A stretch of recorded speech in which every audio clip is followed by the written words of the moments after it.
Bonjour et bienvenue dans cette vidéo qui traite du paramétrage des robots sériels. Pour rappeler brièvement la problématique, l'objectif est de lier ce qu'on appelle l'espace articulaire, c'est-à-dire l'ensemble des paramètres définissant la configuration du robot, par exemple les angles pour les liaisons pivots ou les distances pour les liaisons glissières, à l'espace opérationnel, c'est-à-dire l'ensemble des paramètres définissant la pose du robot, c'est-à-dire la position et l'orientation de l'effecteur. Classiquement, l'asservissement des axes relève de l'espace articulaire, tandis que la génération de mouvements relève de l'espace opérationnel. Pour lier ces deux espaces, il est nécessaire de proposer une description géométrique paramétrée du robot. La problématique est simple. On cherche à définir la position et l'orientation d'une chaîne de solides rigides polyarticulés à partir d'un nombre limité de paramètres. Idéalement, pour des objectifs de simulation et de commande, on va chercher à systématiser cette approche pour la rendre algorithmiquement pertinente. La méthode de repérage et de paramétrage systématique la plus connue et répandue dans le monde de la robotique est celle proposée par Denavit et Hartenberg en 1955. Cette approche permet de décrire la position et l'orientation relative entre deux solides à partir de 4 transformations simples, de rotation et de translation, auxquelles on associe 4 paramètres. Sa mise en œuvre nécessite néanmoins un peu d'expérience afin d'être bien maîtrisée. Une notation également très répandue, et sans doute plus généralisable, est celle proposée par Khalil et Kleinfinger en 1986. Elle se base sur les mêmes principes que la notation de Denavit et Hartenberg, mais elle est moins ambiguë, notamment pour les systèmes présentant des fermetures géométriques. C'est cette notation que nous allons détailler par la suite. Pour présenter cette méthode, considérons la chaîne polyarticulée suivante. La première étape de la méthode consiste à numéroter les solides.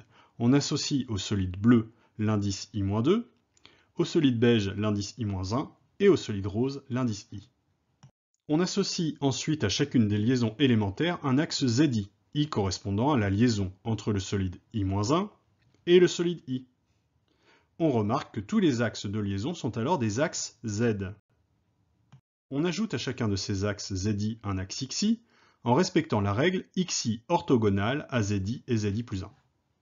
Enfin, YI complète le trièdre direct pour former des repères orthonormés directs centrés sur les centres articulaires.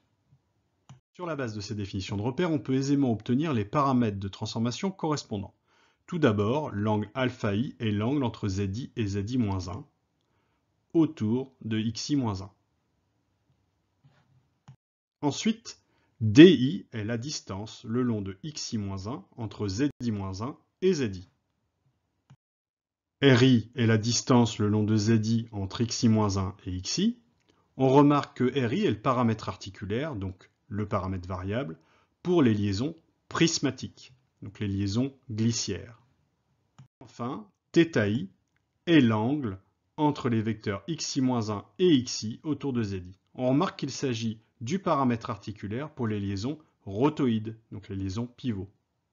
En résumé, pour appliquer cette méthode, il est nécessaire tout d'abord de dessiner le robot, de réaliser un schéma cinématique du robot, ensuite de positionner les axes ZI et les autres axes en conséquence, et enfin d'exploiter les repères ainsi définis pour définir les paramètres de Denavit-Hartenberg modifiés ou les paramètres de Khalil-Kleinfinger. En définitive, la combinaison de ces transformations simples permet de décrire par le biais d'une matrice de transformation homogène composant ces 4 transformations, la position et l'orientation relative du repère suivant par rapport au repère précédent. Quelques éléments supplémentaires permettent d'appliquer plus facilement cette méthode. Tout d'abord, limiter au maximum le nombre de paramètres. Moins vous introduisez de paramètres, donc de constantes dans votre modèle, plus ce modèle sera simple, et plus il sera simple à inverser, ce qui sera utile par la suite. Il est souvent également plus facile de réaliser ce paramétrage et ce repérage sur une configuration quelconque du robot. Il est donc important de le représenter dans une configuration quelconque. Pour illustrer la méthode, prenons l'exemple de ce manipulateur plan. Il s'agit d'un robot à 2 degrés de liberté, permettant de positionner son effecteur situé en K dans le plan O0, X0, Y0. Suivant la méthode de Khalil et Kleinfinger, nous avons ici le solide 1, donc qui est ici, et le solide 2, qui est situé ici. On associe ensuite à chacun des axes d'articulation un axe ZI, donc Z1 sera entre R0 et R1, qui sera situé ici, et puis Z2 sera entre R1 et R2, et donc il sera situé ici. Ensuite, donc on a fait cette première étape. Ensuite, pour l'axe XY, on va le choisir tel qu'il soit orthogonal à Z1 et Z2 systématiquement, à ZI et ZI plus 1. Donc ici, on va avoir un axe X1 qui va se positionner comme ça. Et on remarque que pour l'axe X2, il y a une infinité de solutions puisqu'il n'existe pas d'axe Z3 pour permettre de le positionner. Donc on va choisir la solution la plus simple qui va nous permettre de positionner le point K dans ce repère R2. Donc tout simplement la direction O2K ici. Donc ce sera le cas systématiquement pour le dernier solide d'une chaîne de solides rigides que l'on va chercher à décrire avec cette méthode. On aura systématiquement à choisir arbitrairement le trièdre tout simplement du dernier solide. Donc on a fait cette étape-là. On peut compléter évidemment ces trièdres pour obtenir les repères complets. Donc ça va faire qu'on aura Y2 ici et Y1 ici. Une fois qu'on a positionné l'ensemble des repères, on a réalisé l'ensemble de ces étapes, on va pouvoir passer à la définition des paramètres de Khalil et Kleinfinger. Donc tout d'abord pour le paramètre alpha i, donc en l'occurrence ici alpha 1 et alpha 2, donc c'est tout simplement l'angle entre ZI-1 et ZI autour de XI-1. Donc tout simplement ici, entre Z0 et Z1 autour de X0 pour le passage du repère R0 au repère R1. Bah ici on voit tout simplement que cet angle il est nul puisqu'on n'a pas de variation, un Z0, Z1, Z2 sont tous les trois parallèles. Donc l'angle est tout simplement nul ici. Pour alpha 2, on peut faire exactement la même réflexion puisqu'il s'agit de alpha 2 l'angle entre Z1 et Z2 autour de X1. Donc ici, tout simplement, il n'y a pas de rotation. Donc c'est pareil, on va avoir 0. Pour le paramètre D, eh bien D est la distance le long DI et la distance le long de XI-1 entre ZI-1 et ZI. Donc pour D1, c'est la distance le long de X0 entre ZI-1 et ZI. Donc c'est tout simplement 0. Et pour D2, c'est la distance le long de X1 entre Z1 et Z2. Donc cette fois-ci, on voit qu'on aura le paramètre L1 qui va apparaître ici. Ensuite, pour la distance R, c'est tout simplement la distance le long de ZI entre XI-1 et XI. Donc comme le problème est plan, il n'y a pas de variation selon Z, donc on sait tout simplement qu'ici, les paramètres R seront nuls. Enfin, θi est l'angle entre les vecteurs xi-1 et xi autour de zi. Donc par exemple pour θ1, il s'agit de l'angle entre x0 et x1 autour de z1, autour de z0. C'est le même vecteur. Et bien ici, tout simplement, on peut l'appeler, pour avoir une notation un peu générique, l'angle Q1. Et puis pour le deuxième, θ2, on va avoir la rotation entre x1 et x2 autour de z2. Donc ici, on a l'axe x1, et on va tout simplement avoir ici un paramètre angulaire, Q2. Donc on voit ici apparaître dans cette dernière colonne les paramètres articulaires du robot.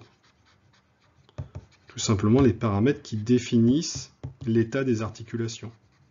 Et ce sont ces paramètres qui vont varier et qui vont permettre donc de faire varier la configuration du robot à un instant donné.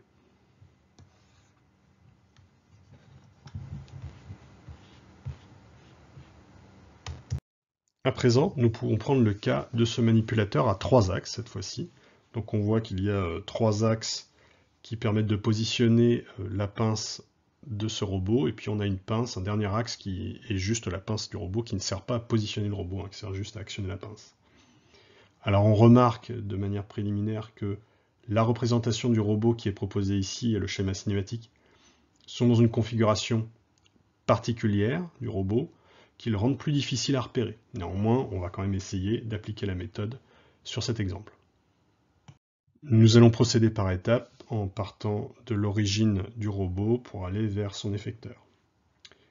Donc en partant de la base, ici le socle du robot, on définit un repère monde auquel on va associer le point O0 et puis les axes X0, Y0, Z0. En regardant la première articulation, on remarque que sa rotation s'effectue autour de Z1 et que la translation vers l'articulation suivante se fait également selon Z1. En d'autres termes, le centre de liaison O1 peut être situé n'importe où sur l'axe Z0 ou Z1, puisque ce sont les mêmes axes. En conséquence, on fait le choix, pour limiter le nombre de paramètres, de définir O1 au centre de la liaison suivante. Ceci va nécessiter, en plus de la définition du paramètre articulaire Q1, la définition de deux paramètres de translation, R1 et D1, permettant de positionner O1 par rapport à O0. En regardant la liaison 2, on voit de fait que l'on peut définir l'axe Z dans la direction de l'articulation et qu'il faut compléter avec X2 qui va pointer vers l'articulation suivante. On remarque que α2 est égal à moins π sur 2 pour satisfaire à l'orientation entre Z1 et Z2. Avant d'aller plus loin, il est nécessaire de faire une observation importante. En regardant le schéma à droite, on se rend compte que l'on fait quelque chose d'inutile. En effet, les deux premiers paramètres D1 et R1 sont des constantes, des offsets, qui n'ont aucune importance et peuvent être complètement considérés a posteriori quand on va s'intéresser par exemple au robot réel. Ainsi, pour minimiser le nombre de paramètres du modèle, il est également préférable de déplacer O0 au centre de la seconde articulation. Dans ce cas, R1 et D1 sont nuls. Le tableau est du coup simplifié. On voit ici la disparition des paramètres D1 et R1. On place enfin le repère R3. L'orientation de Z3 est la même que pour Z2, et on remarque que le paramètre D3 n'est pas nul, il s'agit de la translation entre les deux articulations dans la direction X2. Le modèle géométrique n'est pas encore obtenu, la position de l'organe effecteur n'est pas définie par le point O3 qui est au centre de la liaison, mais qui est bien défini par le point P qui est au bout de la pince. Ce point est situé à une distance D4, dirigée selon X3 dans le repère 3. Il faut donc exploiter la transformation homogène entre 0 et 3 pour obtenir la position de ce point dans le repère 0, et exprimé dans la base 0 également. La transformation homogène entre le repère 0 et le repère 3 est tout simplement obtenue en multipliant les matrices de transformation homogène entre le repère 0 et le repère 1 et le repère 2, le repère 2 et le repère 3, obtenues directement à partir du tableau des paramètres de Cayley-Kleinfinger. La position du point P est donc finalement obtenue en multipliant sa position locale par la multiplication des transformations homogènes entre le repère 0 et le repère 3. On obtient à l'arrivée ce modèle géométrique direct, donc la position du point P dans le repère 0, et on remarque que du fait du paramétrage, la position de référence du robot est coudée. Cette méthodologie reste très intéressante, mais elle est limitée pour les structures arborescentes comme les robots humanoïdes, où la mise en œuvre de cette méthode va être complexifiée par la multiplication des arborescences, et elle reste applicable de manière complexe à des chaînes fermées. On rencontre dans certains ouvrages et certains développements des approches plus simples en termes de modélisation, de repérage et de paramétrage. Elles peuvent être plus coûteuses algorithmiquement, mais par contre, elles permettent notamment de choisir la position et la configuration de référence du robot. Alors, on cherche toujours à limiter le nombre de paramètres dans ce genre d'approche, mais on va privilégier une configuration de référence pour cette fois-ci réaliser le repérage et le paramétrage. La méthode est simple. À partir de la position de référence, on positionne tous les repères et on les oriente tous de la même manière. On définit alors les rotations directement à partir des axes qui sont alignés avec les liaisons. Dans le cas spécifique des rotoïdes, par exemple, les rotations sont directement déduites du schéma QI autour de XI, YI ou ZI en fonction de la position du repère par rapport à la liaison. Dans le cas du manipulateur 3 axes que l'on a vu précédemment, cela revient à utiliser la configuration de référence que l'on a obtenue ici et d'y placer les repères de la manière représentée ici à droite. Et on voit qu'on place simplement les repères en les alignant avec le repère 0 et on note les offsets, ici seulement Z3 entre la liaison 2 et la liaison 3, cette fois-ci orientée selon Z.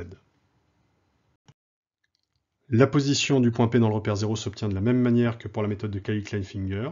On utilise la position du point P dans le repère 3 que l'on multiplie par la transformation homogène entre le repère 0 et le repère 3 pour obtenir la position du point P dans le repère 0. Du fait de ce paramétrage, la position de référence du robot est bien la position debout. En conclusion, Denavit-Hartenberg ou Cayley-Kleinfinger sont des méthodes couramment utilisées pour le repérage et le paramétrage des robots, et on les retrouve dans beaucoup de codes de modélisation, car elles se déclinent également très bien pour simuler la dynamique des robots. Néanmoins, sur des structures présentant beaucoup de degrés de liberté, des arborescences importantes, On peut privilégier des approches plus simples, plus intuitives comme celles présentées dans ce cours, et il faut garder à l'esprit que ces méthodes sont avant tout des outils, devant vous permettre de modéliser au niveau géométrique, cinématique et dynamique les robots de manière efficace. Merci de m'avoir écouté.